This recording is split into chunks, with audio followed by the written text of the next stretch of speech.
Jennifer, stop being dramatic. Dr. Kovac says the procedure is perfectly safe. Mom, he's not even a real doctor. This place doesn't even look sterile. He did my procedures. I turned out fine.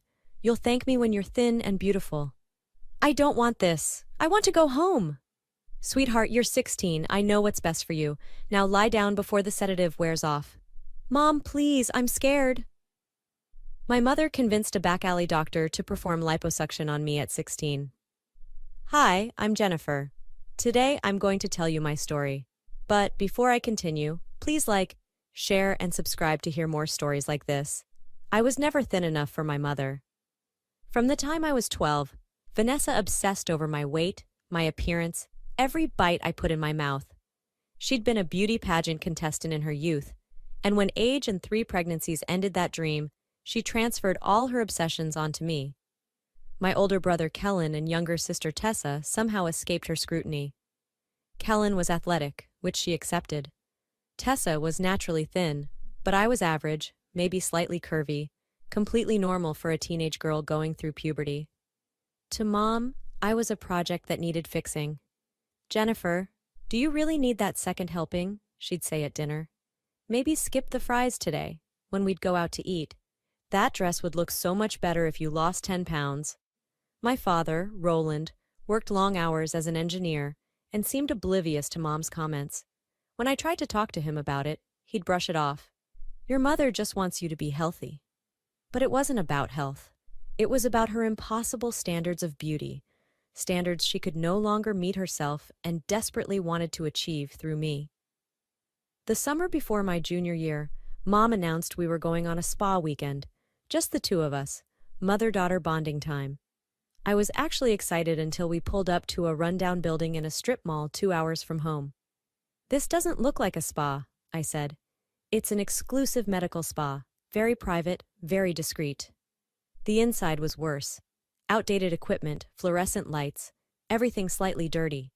A man in a white coat emerged from a back room. He was maybe 50, with an Eastern European accent and cold eyes. Vanessa, good to see you again. This is the daughter? Yes, this is Jennifer. She's ready for the consultation. Wait, consultation for what? Mom smiled at me, that tight smile that meant she'd already made a decision.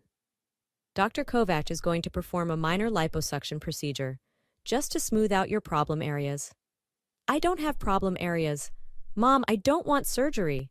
It's barely surgery, just a little fat removal. Dr. Kovac has done all my procedures. Look how good I look. Dr. Kovac gestured to an examination room. Come, we discuss. Very safe, very common procedure. I looked at my mother, panic rising. I don't want to do this. Jennifer, don't be difficult. You've been complaining about your thighs for months. I'd never complained about my thighs. She had complained about my thighs, but arguing seemed useless when she was already steering me toward the examination room. Dr. Kovac had me change into a paper gown and began marking areas on my body with a felt-tip pen. My thighs, my stomach, my hips, areas that looked completely normal to me. We removed maybe 2-3 liters. You be very happy with results. How much will it cost? I asked, hoping the price might stop this. For you, special price, $4,000. Your mother already paid deposit. She'd already paid.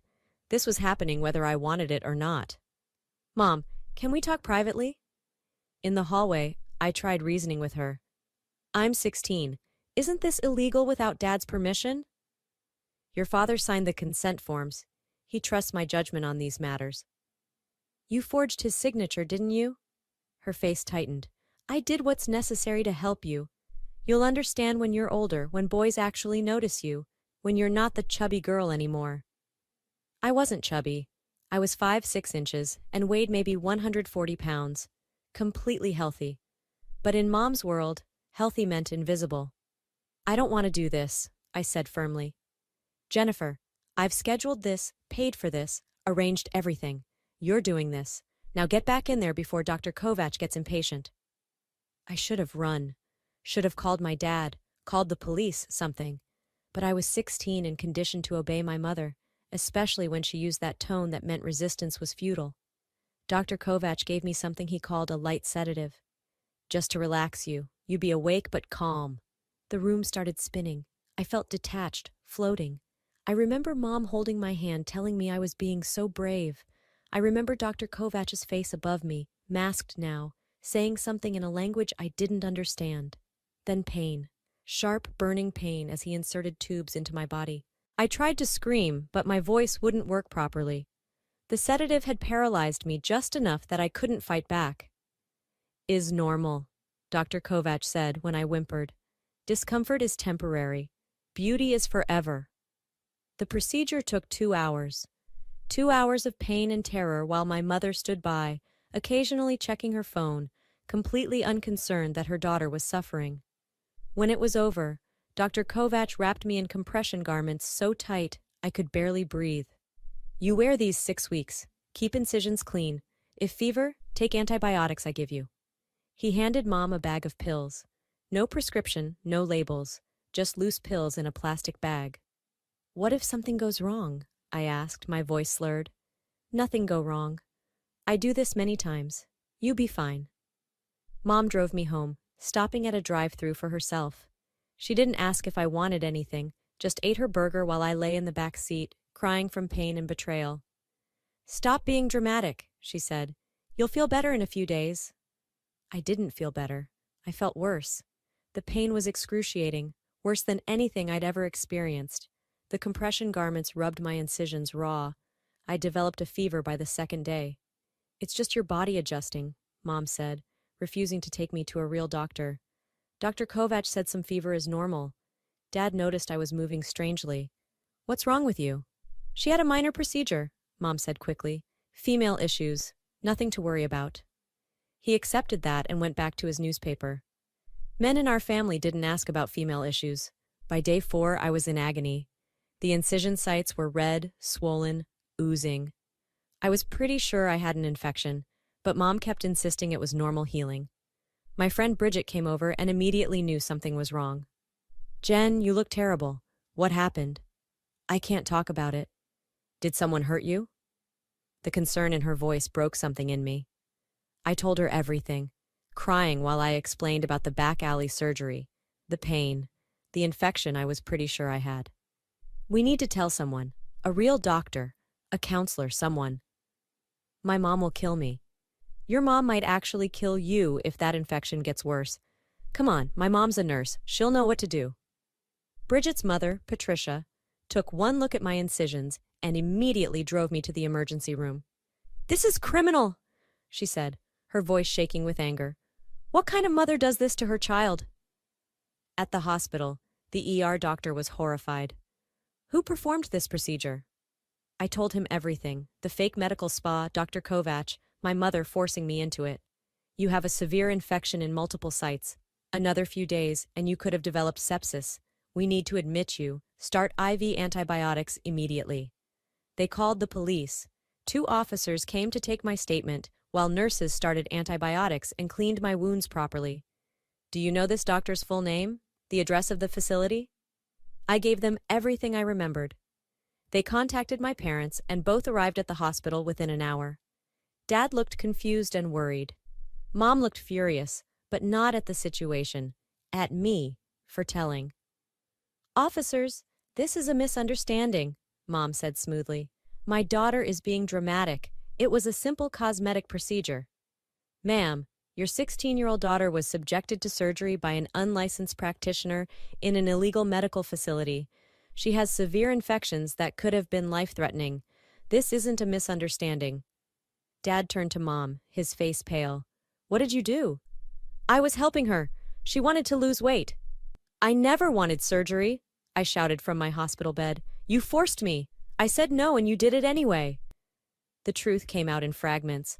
Dad hadn't signed consent forms because there were no legal consent forms. Dr. Kovach wasn't a licensed physician in the United States. He'd lost his medical license in Hungary years ago for malpractice. The facility was an illegal operation that had performed dozens of procedures on people desperate enough or foolish enough to trust him. Mom had known all of this. She'd used Kovach for her own procedures over the years, minor things like Botox and fillers, and decided he was competent enough to perform liposuction on her teenage daughter. The police arrested Dr. Kovac 2 days later. His facility was shut down, and they found evidence of multiple illegal procedures, unsanitary conditions, and expired medications. He was charged with practicing medicine without a license, operating an illegal medical facility, and assault. My mother was charged with child endangerment and conspiracy to commit medical fraud. I spent a week in the hospital fighting the infection. The doctors had to surgically clean out 2 of the incision sites that had become badly infected. They told me I was lucky I hadn't lost tissue or developed permanent damage. "Your mother put your life at risk for cosmetic reasons," one doctor said. "You understand that, right? You could have died from this." I understood. What I didn't understand was how a mother could do that to her own child. Dad filed for divorce while I was still in the hospital. He'd had no idea what Mom had been doing, how obsessed she'd become with appearance, how far she'd gone. "I should have paid more attention," he said, crying at my bedside. "I knew she was hard on you, but I never imagined this." The trial took months. Dr. Kovac pleaded guilty to avoid a longer sentence and was deported after serving 2 years. His testimony helped convict my mother. The prosecution presented evidence of Mom's obsession with my appearance, diaries where she'd tracked my weight daily, photos she'd taken of me with notes about what needed to be fixed, emails to Dr. Kovac discussing the procedure weeks before she'd told me about it. "Mrs. Holloway didn't act impulsively," the prosecutor said. "She planned this for months, knowing it was illegal, knowing her daughter didn't want it, knowing the risks. She valued appearance over her child's safety and well-being." Mom's defense was that she'd been trying to help me, to save me from a life of being overweight and unhappy. Her lawyer tried to paint her as a misguided mother who'd made a mistake. But the jury saw through it. They convicted her on all charges. The judge sentenced her to 4 years in prison with mandatory psychological counseling. "You violated your daughter's bodily autonomy in the most egregious way," the judge said. "You put her life at risk for vanity. You showed no remorse even when she nearly died from infections. You need serious intervention before you're fit to be around children again." The physical scars from the surgery faded over time. The emotional scars took longer. I developed an eating disorder, ironically becoming the thin person Mom had always wanted me to be through starvation rather than surgery. It took 2 years of therapy to recover, to learn that my body was mine, and that I didn't have to meet anyone's standards but my own. Dad got full custody of all 3 of us. Kellen and Tessa had their own issues with Mom, things I hadn't known about. Tessa revealed that Mom had been giving her diet pills since she was 12. Kellen said Mom had once tried to get him plastic surgery for his nose, but Dad had refused. We were all damaged by her obsession, but I'd gotten the worst of it. Mom served 3 years and was released early for good behavior.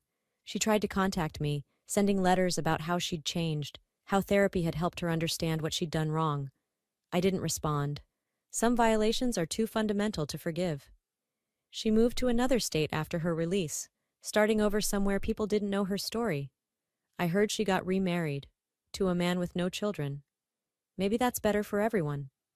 I went to college, majored in psychology, specialized in body image issues and eating disorders. Helping other people deal with similar trauma gave me purpose and helped me heal. I met someone in graduate school, Ethan, who understood trauma and never pressured me about my scars, my history, or my complicated relationship with my appearance. "You're beautiful exactly as you are," he'd say, and mean it. We got married last year. Dad walked me down the aisle. Kellen and Tessa stood up with me. Mom wasn't invited and didn't try to come. Some people asked if I felt guilty about excluding her. I didn't.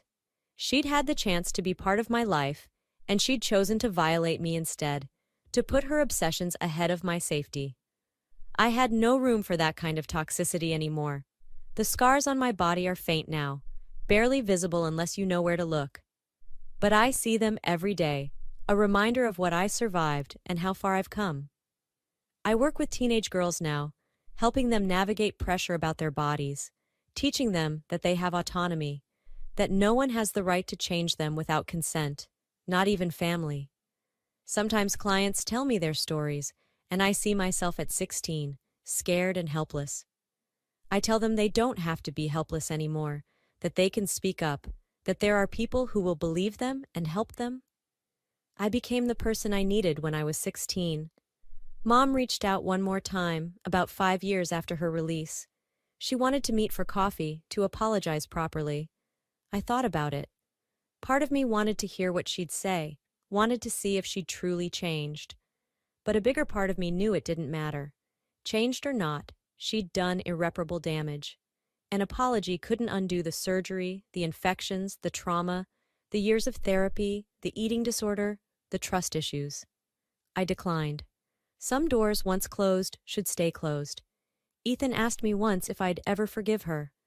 I thought about it carefully before answering. Forgiveness isn't always about reconciliation. I've forgiven her in the sense that I don't actively hate her anymore, that I've processed what happened and moved forward. But that doesn't mean I want her in my life. Some people are too toxic, too dangerous, and you protect yourself by keeping them away. He understood. His own family had issues, different from mine but equally painful. We're building our own family now, one based on respect and consent and unconditional love that doesn't come with conditions about appearance or weight or meeting impossible standards. Our daughter, when she's old enough to understand, will know she's perfect as she is. She'll know her body belongs to her and no one else. She'll know that love doesn't mean control and that family doesn't mean accepting abuse. I'll make sure she never experiences what I went through. That's the promise I made to myself and to her. To break the cycle, to be better, to choose her well-being over any obsession with appearance. Sometimes I think about who I would have become if Mom hadn't forced that surgery on me. Would I have struggled with my body image anyway? Or would I have developed healthy self-esteem? Would I have become a psychologist? Or would I have chosen a different path? I'll never know. That alternate version of me doesn't exist. I can only work with who I am now, scars and all. And who I am now is someone who survived, who turned trauma into purpose, who helps others avoid or recover from similar experiences. That's enough. It has to be. If your mother forced you into illegal cosmetic surgery at 16, that left you scarred and traumatized, and she showed no remorse even when you nearly died, could you ever let her back into your life? Or is that violation too fundamental to overcome?